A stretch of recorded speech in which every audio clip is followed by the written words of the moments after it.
Good morning. It's Bernard Nomberg with another weekly episode of NOMBERG LAW Live. I've got my friend Greg Zarzaur here. Good morning, Greg. Good morning, Bernard. And we have got a serious topic to talk about. Greg is an attorney here in Birmingham. He does trial work, and I'm going to let Greg introduce himself and tell you a little bit about his firm and a little bit about his background before we get into the subject. Thank you again, Bernard.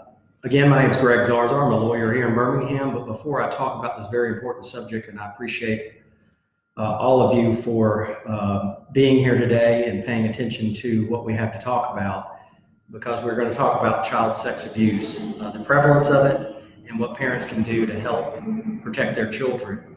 My initial talking point today, and anytime I talk about this subject, is first of all to talk to someone who may be suffering in silence out there. If there are any survivors, parents of survivors, loved ones of survivors, I would like to tell those survivors, we believe you, because unfortunately, far too often, there are people suffering in silence that are victims of child sex abuse, and they may have come forward in the past and were not believed or were dismissed out of some sort of blind allegiance to whoever the perpetrator was.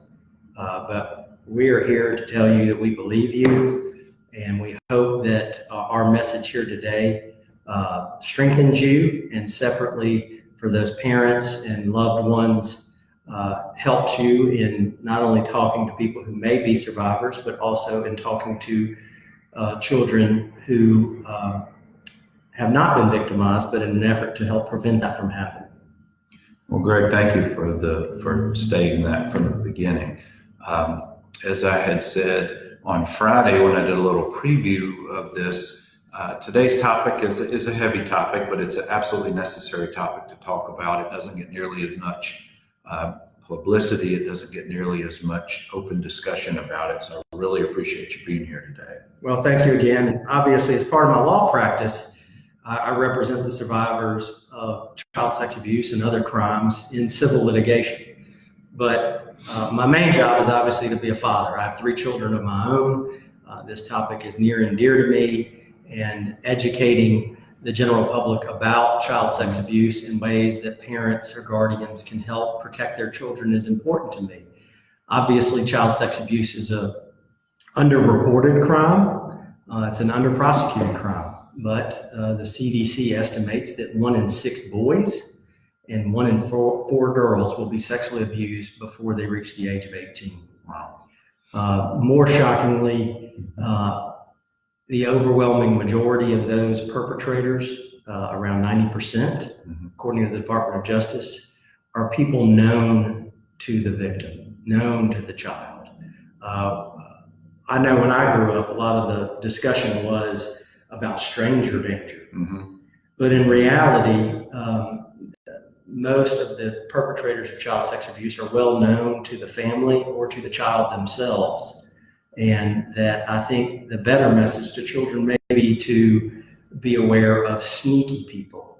Anyone who tries to convince you that you need to keep this a secret from your mom or your dad, or that anyone that really makes a child uncomfortable, a parent needs to be able to have a relationship that is modeled a trust level with their child, that they can come to you about anything, and that no one should ever tell them that this is something you can keep from mom and dad. You know, Greg, with in modern childhood, not our childhood, but in modern childhood in today's society, social media is just, it's in their face 24/7. And I know parents do their very best to limit and depending on how as the child grows, they want to have the right parameters for their children with social media, because, you know, every child wants a phone of some sort and a lot. Have them for security purposes and for their parents' peace of mind. But it really just seems that the ability to find and be in touch with children, with anyone, it just seems to be harder and harder.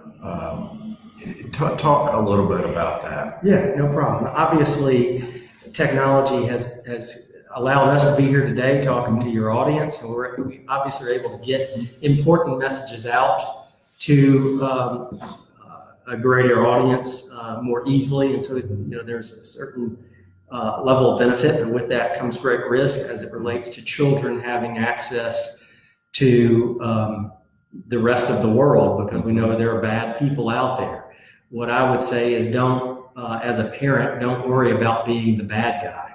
That is essentially what a parent is supposed to do, to establish those boundaries, to lay out the rules in a way that a child understands what those rules are. Mm-hmm. The problem with technology today is that the ability for a child to unintentionally stumble across pornography mm-hmm. is far greater. And unfortunately, pornography is the type of thing that once someone has seen that or been exposed to mm-hmm.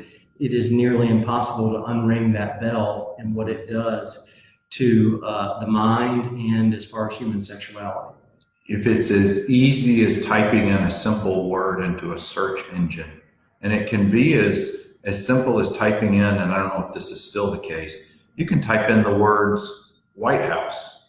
And if you don't put the right ending to the query, it can send you to places you don't want to be. Yeah, and unfortunately, there are sometimes targeted pornographers who may intentionally use words that children mm-hmm. may be searching for, mm-hmm. And I don't know whether this is true or not, but Mickey Mouse instead of right. Mickey Mouse. Right. Things that where there might be a misspelling or a typo, and the next thing you know, a child is unintentionally exposed to pornography, which is why it is important to, in those boundaries, to make sure whatever devices your child mm-hmm. has access to, that you are monitoring those devices, that you have set filters on those devices that would help prevent the unintended exposure to pornography. It's another reason why I talk to parents a lot of times about at least rules in our house, that we don't really necessarily do slumber parties. I mean, there may be a select few families that we are so close with that we are comfortable for slumber parties, but when you get into the numbers of children that may be staying overnight, where there's such a large number of kids, that it sometimes is almost impractical for whoever is hosting that size of party to carefully watch all of those children. And a lot of the victimization comes, unfortunately from other children or teenagers who they themselves may be victims, but are repeating the behavior that they have unfortunately been exposed to. And Greg, you're a dad, you're a lawyer, you're an advocate. Talk about your role. You can take the dad role, then take the lawyer role, take the advocate role, and talk to us about what do you do about educating, protecting, informing, getting the word out. As a dad, obviously emphasizing to a child the awareness of sneaky people, as opposed to necessarily just stranger danger.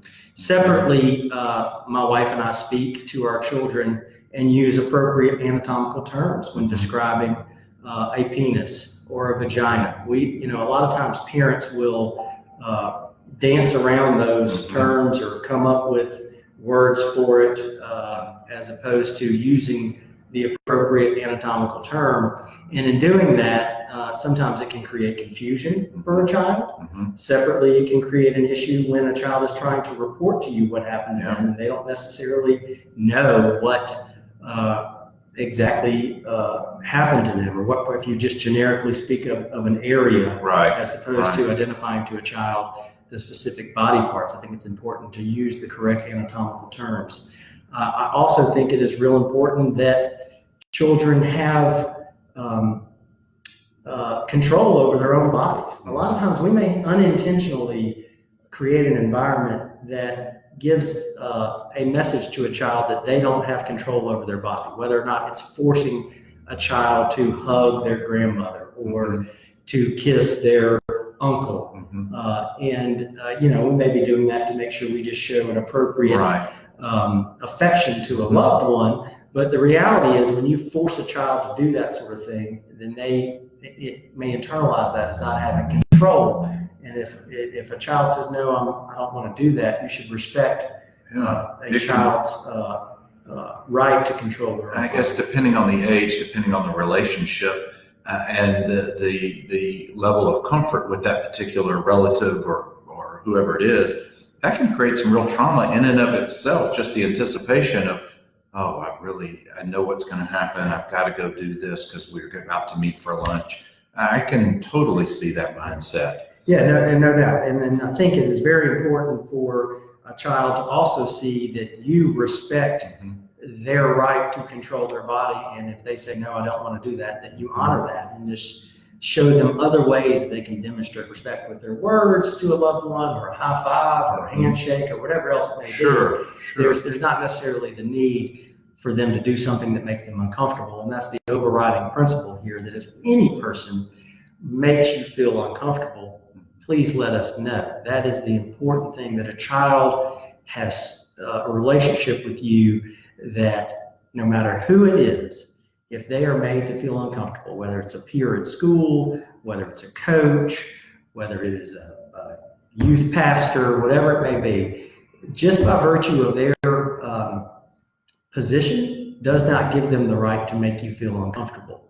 Even if it's a position of authority, like a coach, a teacher, a religious person in your church or wherever it may be. And what I'm hearing from you is that on the parent role, having that relationship with your own child, to be able to communicate with them closely enough, and for that trust to be there between parent and child, for that child to have the guts, the ability to communicate to you or to another safe person, that just makes all the difference in the world. No doubt about it. And if your child wants to talk to you about something, make sure you give them their undivided attention, because that will let them know that if they need to speak to you, that you're there to listen. And separately, if they do open up to you about something that has happened to them, please believe them. That is so important. There are some studies that show that unfortunately child sex abuse survivors on average have to tell up to 6 adults before anyone acts upon That's amazing. their reporting. And so that's incredible. Yeah, and it's a rather unfortunate, but in large part it's because the perps either have a connection to the family, or they have established themselves in a community to where it will make it difficult for the child to be believed by virtue of their role. They have a story. Right. They have probably a rehearsed and initially maybe believable story. For those of you just watching this, and I want to say hello to Martin, Sydney, Joel, Stephen, and Christy. Thank you guys for tuning in. We're with Greg Zarzaur, local attorney here in Birmingham. We're talking about a very serious topic today, and that is dealing with children who have to undergo and deal with sex abuse, and how to prevent it, how to deal with it, how to deal with it after the fact. Greg, I interrupted you a minute ago. You were talking about in the dad role. I want to shift, and I realize you may not be fully, because we could probably talk about the dad role for the whole time we're here as that parent for the child. But let's shift into your professional role as an attorney, as an advocate, as someone who is also educating, but maybe in a little bit different capacity. Talk to us a little bit about that aspect. Well, the first part of any good lawyer's responsibility to their client, and I know you know this as well, and you demonstrate it in your work, is to show the client that you care. And that's why it sort of carries over from being a good dad, in that if you can establish a level of trust, that you care about this person and want to do whatever is in their best interest, whether or not it's ultimately filing a case or not, it is an analysis that you make in conjunction with the client and whatever mental health professionals they may be getting guidance from as well, as to what is the appropriate legal remedy for this person in their particular circumstances, with the overriding principle being, this is all about what's in your best interest. And that should be the overriding principle throughout the engagement with a client. And along those lines, Greg, if you will, and I've meant to mention earlier, if you guys have any questions or comments, please put them in the comment section. We'll make sure that that Greg gets them, and we'll try to address those on this topic. I don't mean to interrupt, but I would encourage anyone who's tuning into this program, whether live or later, to please share the program. Absolutely. The information in this program is so important that if we just reach one parent or one survivor and they're able to be strengthened by the message here today, then we have done more good today than we'll do all year. And I know after today, I'll be able to put this really on all social media platforms, including a podcast that we've just started. Great. Greg, let's talk about, from a legal standpoint, what options are there? And I realize it may be a very long list, but let's talk about what are some typical avenues that you take when you're now representing the families and the children who have been unfortunately victimized. Well, here is the reality. There are two parts to our justice system in large part. There is a criminal justice system, which law enforcement does the investigation of that, and a prosecutor, whether it be a district attorney's office or a U.S. attorney's office, prosecutes those crimes against the criminal. Like we said before, these cases are often under-prosecuted, and the reason for that, without getting too detailed, is that the criminal burden of proof is the highest one we have in our legal system, whereas a civil case, a case that would be filed by me on behalf of the survivor, has a lower burden of proof, and therefore these crimes usually happen behind closed doors, and it becomes a vulnerable child's word against generally an adult who has ingratiated themselves in a community or in a society where they've built a certain level of trust, and that gives them access to the children. Right. So they are not easy cases, but the reality is that when I am looking at it from a litigation standpoint, we first of all determine what's in the best interest of this child, and then who failed this child. Where were the failures? Obviously, any perp has failed this child, and they should be held accountable. What litigation does, it allows a survivor to confront their abuser in a way that can empower the survivor. And we have mechanisms within the court system where we can ask a judge or a court to allow this child to pursue this case anonymously.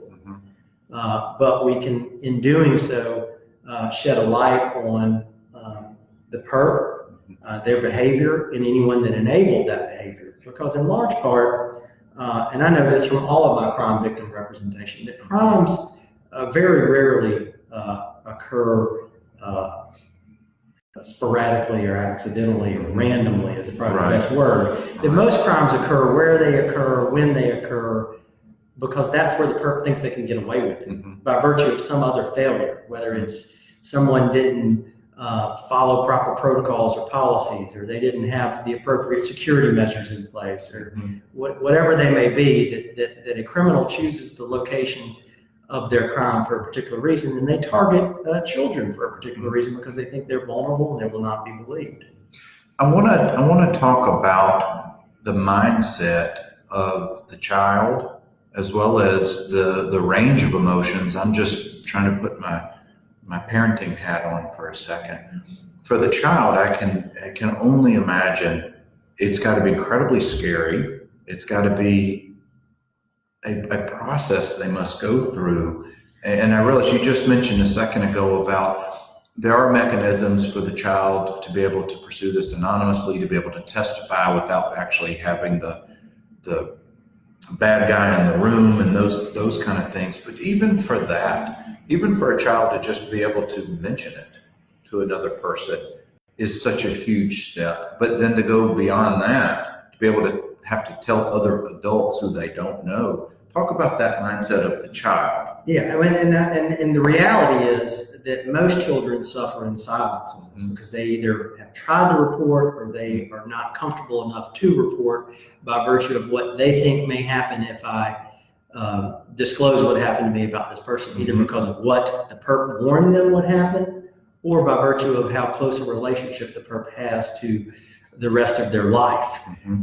Most or a lot of survivors don't even come forward themselves until they're adults themselves because they don't appreciate the harm that was done until they see themselves with addiction issues, with failed relationships, with children that are the age that they were when they were abused, and they start to realize how vulnerable and victimized they were. So something triggers it and it comes back up. Correct. And that a lot of states have recognized that reality, and that the mind is an incredible thing, and that children do whatever they can to survive, and they repress these traumatic experiences, and that most states have either removed entirely the statute of limitations as it relates to bringing a civil lawsuit for child sex abuse, or they have extended it decades. Unfortunately, Alabama has not done that. Alabama generally only tolls it until the child reaches the age of 19, and then most of those claims are subject to a 2-year statute. So unless a child files a claim before they reach the age of 21, their claim will just be arbitrarily time barred, which is incredibly hard for a lot of adult survivors to appreciate. It's a very harsh, arbitrary line that our state legislature recognizes, at least in the criminal context, doesn't make sense, because in the criminal context, they have removed the statute of limitations as it relates to child sex abuse. But for the victim themselves, for them to be compensated, for them to get the help that they're entitled to under the civil justice system, a parent or loved one would need to act on that child's behalf soon, because unfortunately that clock runs out by the time that child reaches the age of 21. And before we finish, and we're not close to being finished, Greg, because this is such an important topic, I'm going to put in to the comment section, and I want to come back to this, the resources of where people can go, agencies in the state, other organizations that help. But I want to get back to the mindset. And again, I'm putting my parent hat on.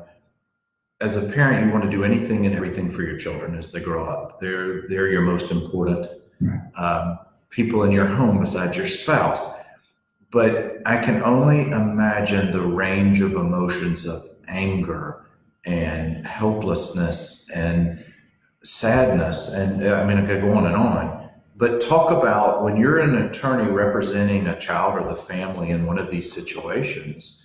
Is that what you're hearing and seeing from the parents? Yeah, I mean, a lot of times the parents themselves struggle with what they may have done wrong, or how they may have failed their child. Did I fail my child? And that's a very tough thing. And the reality is that these perps are manipulative in that they garner the trust or the endorsement of an organization in a way that a parent should be able to rely on that. But my message to everyone is, despite how long you've been going to a church, how long you have been at a certain school, how long you have known any particular individual or scouts or whatever it may be, to see what their child protection policies are, number one, make sure they have child protection policies. And then number two, do your due diligence in going by randomly to observe whether those child protection policies are being followed. Make sure you encourage your child in a way that they're comfortable to talk to you, and separately demonstrate to them, model behavior that is humane and sympathetic. If a child sees that you care about others, whether it's a homeless person that you pass on the street, whether it's a friend in need, whatever it may be, if a child sees that you care about people, they will be more encouraged to have a trust of you as a parent and come forward. And then separately, if they themselves see another child who's being abused, maybe have the courage to tell someone because they've seen your behavior and they're modeling your behavior about how we are each other's brother's keeper. Yeah. It's guys, thank you if you've been with us so far, or if you're watching this on replay later on, talking with local attorney in Birmingham, Greg Zarzaur. We're talking about a very serious topic today that doesn't get nearly enough attention. We're talking about children and families that deal with victims of sex abuse and how to deal with it in the home, how to properly communicate with your children, how to set an example, which is probably the very most important thing in the home. Greg, let's shift for just a little bit. Now, we've talked about the role of a parent, talked about the role of being the attorney, and right now, to me, you're acting in the role of an advocate, just in general by us discussing this. Before I get to the resource parts, how can folks get in touch with you? All right, so I can be found online. Obviously, our web address is zarzaur.com. That's ZARZAUR.com. I can be reached by email. A lot of parents or loved ones, their first contact with me is by email. Sure. And that email address is Gregory, Gregory, @zarzaur.com, ZARZAUR.com. And what about a phone number for you? Our office phone number is 205-983-7985. And we'll put all of Greg's contact information in the comments section. Let's kind of shift on now a little bit of where can other information be found? What kind of agencies are out there? What kind of help can be found in the community? There is a large amount of resources available. There are a ton of counselors. So I generally wait to hear what the specific scenario is before trying to connect someone with a certain mental health professional. As it relates to any type of law enforcement investigation, typically a child is brought for a forensic interview so that a untrained, non-trauma informed law enforcement official is not the one doing the interview. The reality is we don't want to have to re-traumatize a child by having to tell a story more than is absolutely necessary. So, for example, here in Birmingham, there's the Prescott House, and that is an excellent place. The Prescott House works hand in hand with child victims in helping them navigate the process of telling their story. The Prescott House, because of their connection with law enforcement, helps a family navigate that process as well. And that there are national resources, the Center for Victims of Crime, there are the National Center Against Child Exploitation, the National Child Advocacy Center is actually based in Alabama. It's in Huntsville. And so there are a lot of resources that we will obviously make those links available, and that I am happy to answer whether or not there's the thought of litigation involved or not. Anyone's questions about where they can get help separate and apart from a lawyer. Well, it's good to know there's so many resources and organizations out there. I don't think costs are involved in most, if any, of these. But it just seems like having the guts, having the inner strength to be able to tell somebody seems to be the very first but hardest thing to do. Oh, it's really difficult, and I don't say that anyone who is suffering in silence, the fact that you have survived those circumstances alone makes you stronger than most people. And what we hope we are doing today is helping the people in your network, the people that are connected to you by blood or relationship, to create an environment that encourages folks to come forward, that encourages a child or even an adult survivor to come forward so that they don't have to suffer in silence anymore, and that they can unburden themselves from what society, unfortunately, a lot of times creates as something that should be kept as a secret. And there's a lot of well-intentioned parents who their children they know have been victimized, but they think the best thing for that child is to not talk about it. And they think this is the best thing to do. And what unfortunately that does is sometimes internalize unintentionally to the child that I must have done something wrong. No one wants to talk about this, so I must have done something wrong or embarrassing, or that brings shame upon the family because no one's talking about it. And that obviously is not the intention of a parent who loves someone and thinks they're doing the right thing by not talking about it. But the reality is that this is the type of subject that a child needs to be comfortable talking to you about. And if they're not comfortable talking with you, get them someone that they can talk to about it. Greg, I can't thank you enough for your expertise, for your wisdom about this, for spreading the information. Please feel free to share this on your social media platforms. Please do it now. And get with Greg. If he can't help you, I'm sure he can get you to the right organizations or the right people. Thank you, Greg. No, thank you. Really appreciate it. It's real important that this message get out, and I can't thank you enough for your willingness to set aside some of your time today to make sure that it did get out. Well, certainly, this is one of the more important topics we've ever covered on our show, and I'm glad that we've done this. Well, you're a good friend and a good person. Thank you. You as well, my friend. Guys, that'll conclude our discussion for today. We appreciate you sticking with us and participating. As we do every Tuesday at 10 o'clock, NOMBERG LAW Live. We come to you every week, and not just with lawyers, but interesting people, interesting conversations. Hope you guys have a great rest of your week. Take care.